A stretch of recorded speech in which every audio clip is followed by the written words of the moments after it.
Yang kedua, qatlun nafsi illa bilhaq, membunuh orang tanpa alasan yang benar. Di zaman kesulitan ekonomi kadang-kadang orang mudah nekat. Tengok saja, kadang-kadang karena pasar uang 100-200 perak saja nyawa bisa melayang. Kadang-kadang karena urusan yang remeh, salah omong, salah ambil, salah ucap, salah pegang, nyawa bisa jadi melayang. Alangkah murahnya nyawa, seakan-akan kita yang punya. Padahal nyawa itu hak milik Allah. Tidak pantas kita merampasnya, tidak pantas kita menghilangkannya dari jasad seseorang.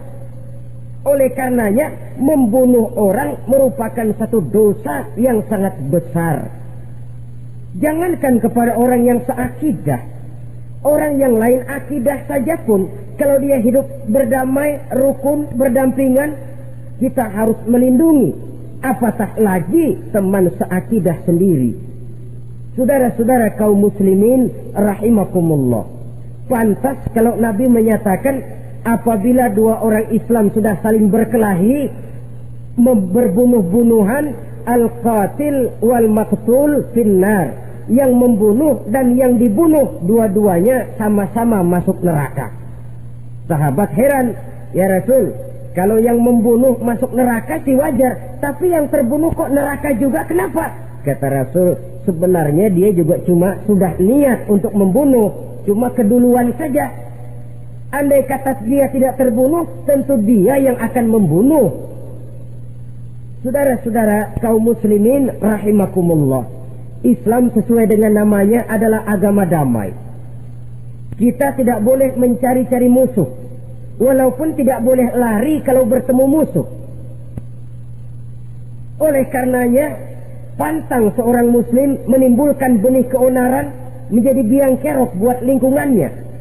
Sesuai dengan namanya, seorang muslim adalah seorang yang dalam hidup senantiasa berusaha menebarkan salam, menebarkan kedamaian, ketenangan dan ketentraman. Dengan prinsip musuh jangan dicari, bertemu pun jangan lari. Yang ketiga, termasuk dalam kelompok dosa besar ini, syurbul khamr, meminum minuman keras. Termasuk di dalam kata khamr ini ganja, morfin, narkotik. Sebab apa? Jenis minuman semacam itu tidak hanya merusak keadaan sekarang, tapi sekaligus merusak kehidupan yang akan datang. Kalau itu jatuh di tangan generasi muda, artinya kan merusak kehidupan masa depan daripada suatu bangsa.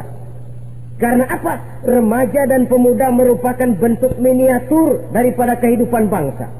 Akan bagaimana warna umat Islam di Indonesia, bahkan akan bagaimana warna Indonesia 30, 40, 50 tahun yang akan datang, remaja sekarang jawabannya. Kalau remaja kita sekarang ini kerjanya cuma bisa nyekek botol, insya Allah bangsa Indonesia 30-40 tahun yang akan datang akan tumbuh menjadi bangsa teler. Tidak banyak yang bisa kita harapkan. Remaja adalah gambaran masa depan dari satu bangsa, dari satu umat. Dan remaja itu di dalam dirinya secara fitrah terkumpul semua bakat, terdapat semua kemungkinan. Kita ini lahir membawa sifat pemimpin, tapi juga membawa sifat pengacau. Kita ini ada bakat jadi orang jujur, ada bakat jadi pengkhianat. Kita ini ada bakat menjadi orang baik-baik, kita juga punya bakat jadi biang kerok. Kita kemungkinan bisa jadi pemimpin bangsa, tapi juga bisa menjadi pemimpin bangsat. Nanti lingkungan dan pendidikan akan menumbuhkan, membentuk mana yang tumbuh lebih subur. Kalau lingkungan dan pendidikannya lebih banyak bercerita tentang kejujuran, maka nilai kejujuran yang akan tumbuh lebih banyak dalam jiwanya. Dan insya Allah diharapkan dia akan menjadi manusia yang jujur di kelak kemudian hari nanti. Dan masalah minuman keras ini sebenarnya berkait. Kita tidak bisa cuma menyalahkan remaja saja, menyalahkan pemuda saja. Karena bagaimanapun masalahnya kompleks. Menghancurkan sesuatu tanpa melihat kausalnya, tanpa melihat sebab akibatnya kan sama juga bohong. Kemungkinan karena broken home, kemungkinan karena pergaulan, kemungkinan karena kurang perhatian orang tua, kemungkinan karena akibat bacaan, tontonan, atau fasilitas berupa dibukanya pabrik-pabrik minuman keras, dijualnya minuman-minuman keras, di warung-warung yang remang-remang, yang memberikan kenikmatan, kebahagiaan, dan kebanggaan tersendiri, sehingga akhirnya orang terangsang untuk datang dan minum di sana. Pada dasarnya memang sepele, cuman minum, nggak ngerugiin orang lain kan? Iya, pada waktu minum. Tapi dikala sudah mabuk, out of control, apapun bisa kita lakukan. Yang kita ucapkan kita tidak sadari lagi, yang kita kerjakan tidak kita sadari lagi. Dikala itu segala macam kejahatan bukan sesuatu yang tidak mungkin untuk kita laksanakan. Nggak ngerugiin orang lain, memang pada saat mau minum. Tapi begitu minum, mabuk, kita bisa merugikan orang lain.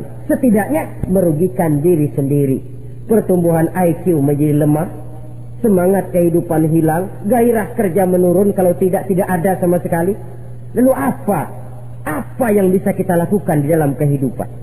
Dan akan lebih celaka kalau ini menimpa kehidupan generasi muda kita. Kadang-kadang yang ironi ya, kalau yang orang tuanya mampu barangkali masih tertolong, tapi yang orang tuanya kondisi ekonomi lemah masih kepengen teler juga. Orang tuanya nggak mampu masih pengen mabuk. Dari ganja, morfin nggak dapat, akhirnya kaleng cas diisepin. Yang penting kan bisa teler, mendatangkan satu kebahagiaan tersendiri. Itu sebabnya memang satu kejahatan menurut teori polisi ya hanya bisa terjadi karena faktor N dan K, niat dan kesempatan. Niat ada, kesempatan ada, jadi orang jahat. Kurang salah satunya, biasanya kejahatan terbendung. Niat ada, kesempatan tidak ada, sulit berbuat jahat. Kesempatan ada, niat tidak ada, tidak mungkin orang jahat. Tapi yang paling dominan sebenarnya niat. Kalau niat sudah kuat, kesempatan bisa dicari, kesempatan bisa diciptakan. Biar hansip nongkrong, ditungguin lengahnya. Iya, biarin jam 11 sampai jam 2, matanya melotot, jam 3 dia mulai ngulet, ngempet. Nah, di saat itu saya masuk ke rumahnya. Kalau niat kuat, kesempatan bisa diciptakan.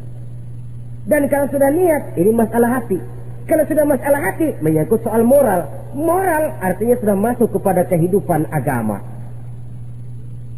Saudara-saudara kaum muslimin rahimakumullah. Yang keempat yang termasuk jenis dosa besar, az-zina, perbuatan zina. Di zaman pergaulan bebas dengan prinsip free sex ini, tengok sudah berapa banyak gadis-gadis bergelimpangan jadi korban. Berapa banyak bayi-bayi yang lahir ke dunia tanpa tahu kemana dia mesti memanggil bapak. Apakah deretan jumlah korban ini masih harus bertambah lagi?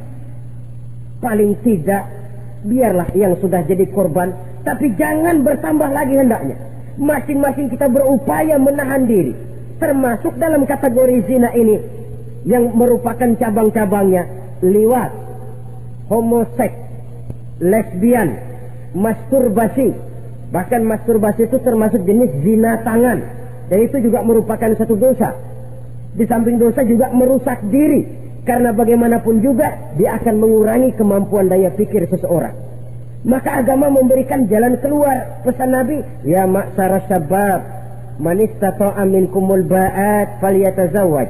Hai para pemuda, kata Nabi, barang siapa di antara kamu yang sudah bisa ba'at, yang sudah mampu ba'at. Ba'at itu artinya memberikan nafkah, baik nafkah zahir maupun nafkah batin. Falyatazawwaj, maka hendaklah dia kawin. Jadi yang maksud ba'at ini ya nafkah zahir, ya nafkah batin.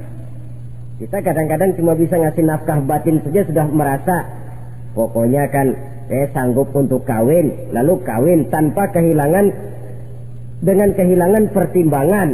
Saudara-saudara, wa illam yastati, adapun kalau dia belum mampu, fa alaihi bisyam, hendaknya dia banyak puasa.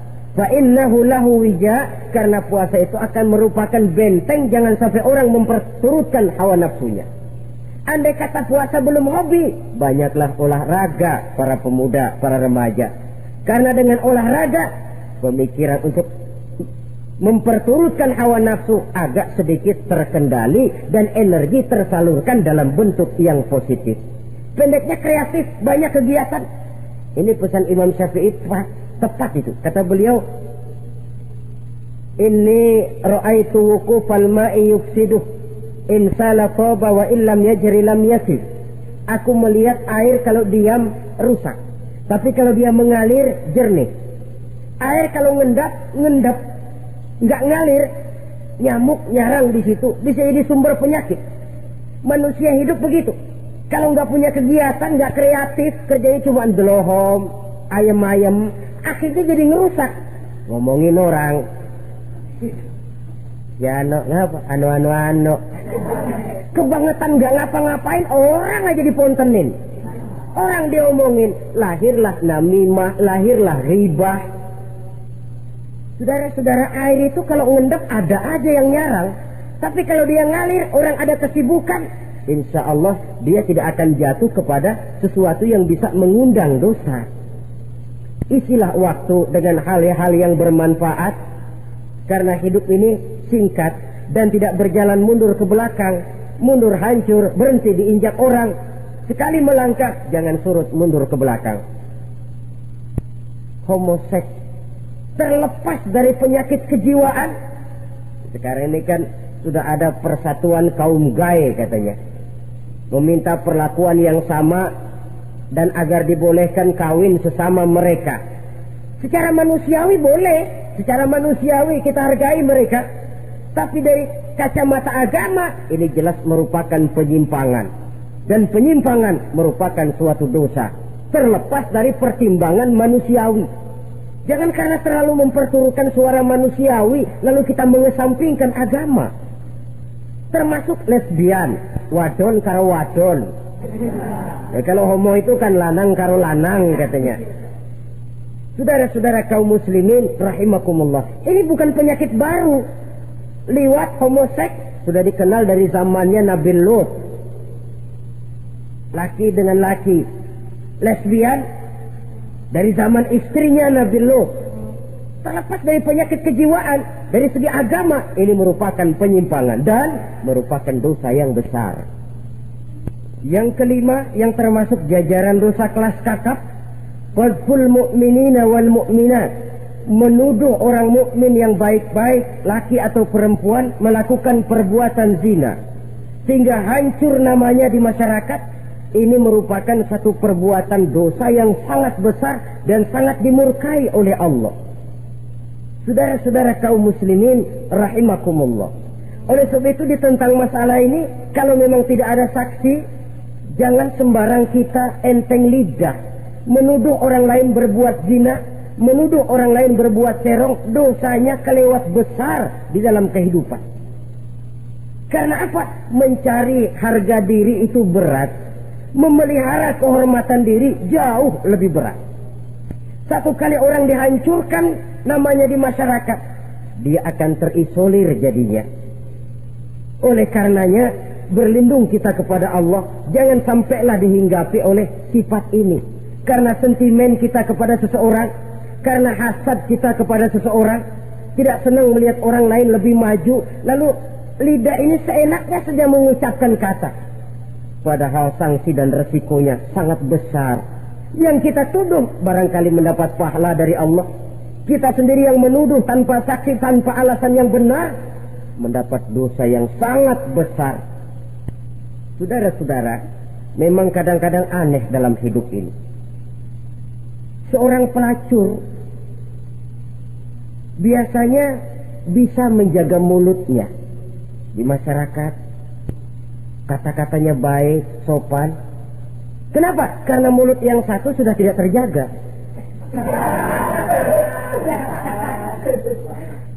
Kita kadang-kadang kehormatan bisa kita jaga, tapi mulut tidak terkontrol. Ngomong seenaknya dewe, bikin orang mangkel, kesal, fitnah sana, fitnah sini, menghancurkan nama baik orang, ngomongin yang macam-macam. Berbagai macamlah caranya. Saudara-saudara kaum muslimin yang berbahagia. Jadi dengan demikian menuduh orang lain berbuat zina sedangkan orang itu tidak pernah melakukannya, ini termasuk satu dosa yang sangat besar di dalam kehidupan ini. Yang keenam, al-'aqu bil walidain, durhaka kepada ibu bapak. Seorang anak, bagaimanapun banyak nilai ibadahnya, banyak kebaikan di masyarakat, menyandang berbagai macam gelar, pangkat dan jabatannya tinggi, tapi kalau sudah durhaka kepada kedua orang tuanya, alamat hidup tidak lagi membawa keberkahan. Dan itu dosa yang sangat besar. Sampai Nabi sabdakan, ridho Allah ada di dalam keridhaan ibu bapak, murka Allah pun ada di dalam kemurkaan ibu dan bapak. Walaupun belum tentu setiap kita orang tua, tapi yang jelas setiap kita adalah anak. Dan setiap anak punya ibu dan bapak. Jangan sampai kacang lupa kepada kulitnya. Saudara-saudara kaum muslimin rahimakumullah, durhaka kepada ibu bapak merupakan perbuatan yang sangat dimurkai oleh Allah. Apalagi ibu yang telah melahirkan kita, bahkan mengandung kita. Begitu juga bapak yang telah berusaha peras keringat banting tulang untuk mengasuh membesarkan kita. Tidak ada perbuatan baik yang kita lakukan untuk bisa menebus kebaikan daripada ibu dan bapak kita. Setidaknya kalau belum bisa berbuat baik kepadanya, kepada keduanya, janganlah menyakiti hati keduanya. Itu saja dulu yang harus dijaga. Kadang-kadang sudah berbuat baik enggak, nyakitin melulu. Sudah nyenangin belum bisa, saban sehari nyakitin saja.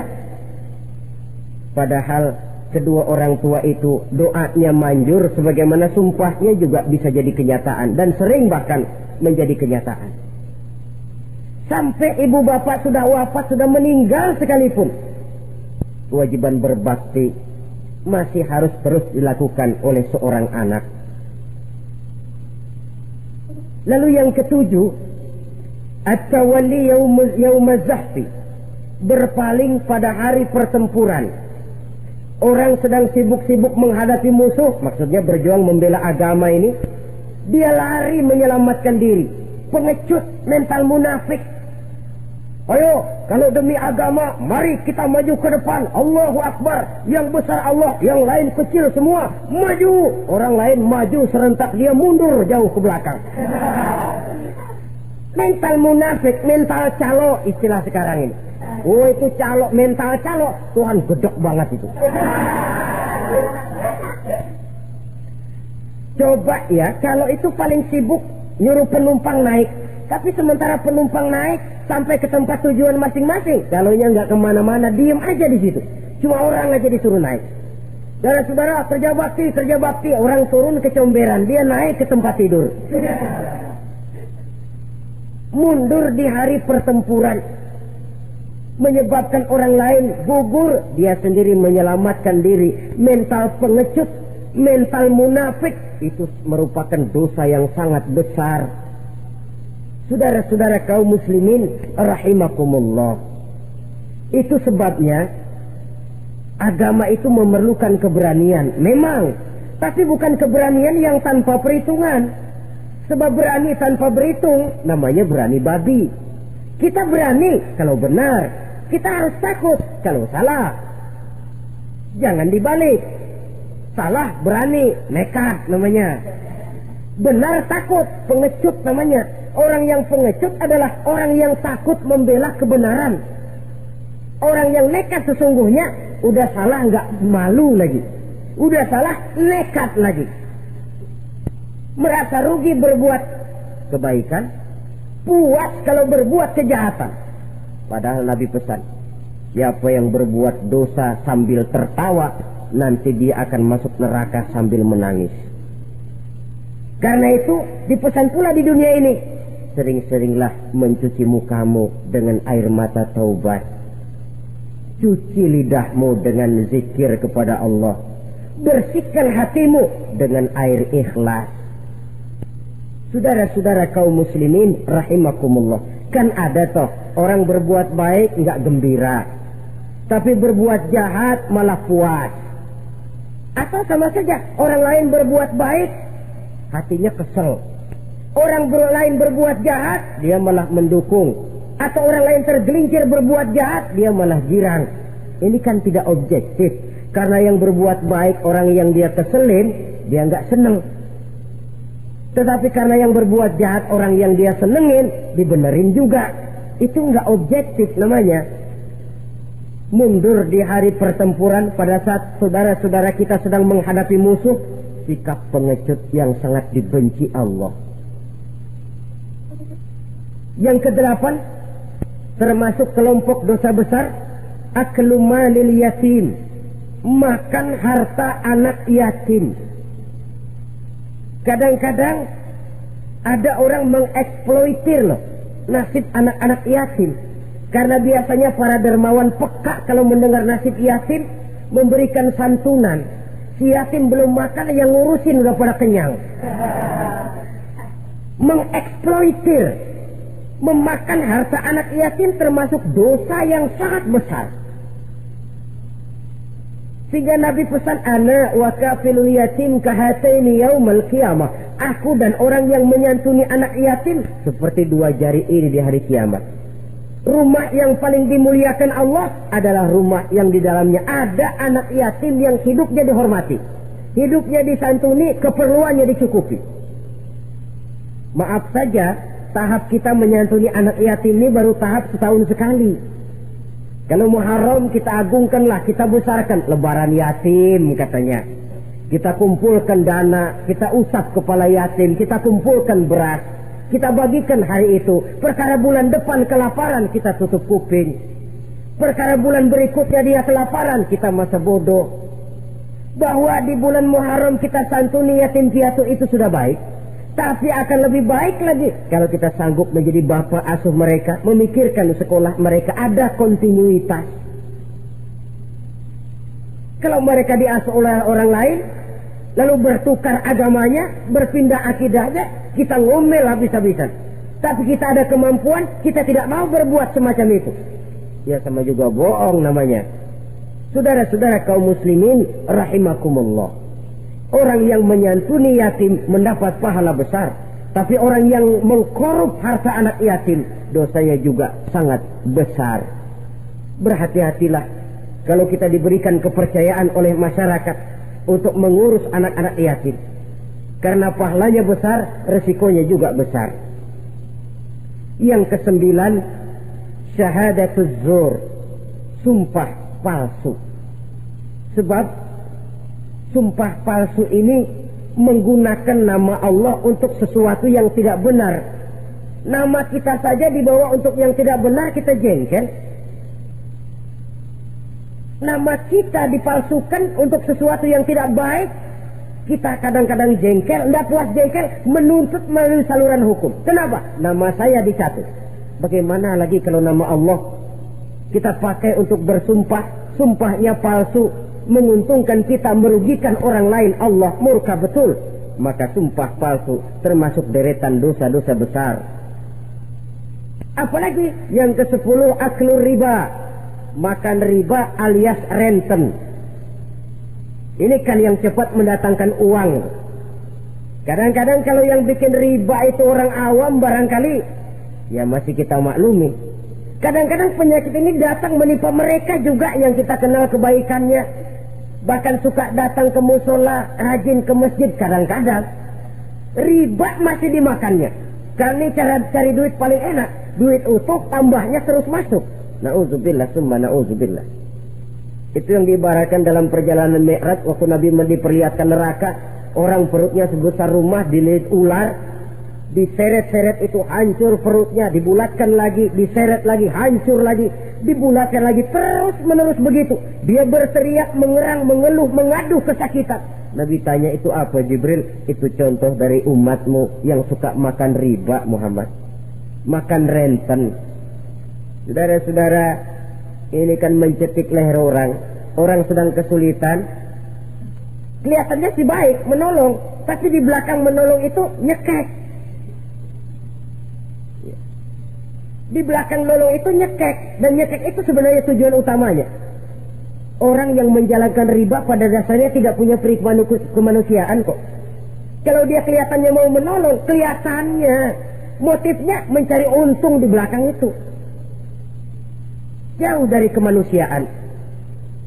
Yang ke-11, saudara-saudara, termasuk jajaran dosa besar itu qat'ur rahim, memutuskan silaturahmi. Marah, hobi sama marah. Kalau 3 hari nggak marahan sama orang, ngebet palanya. Selalu nyari gara-gara. Kalau udah marah berlaku perpanjangan waktu.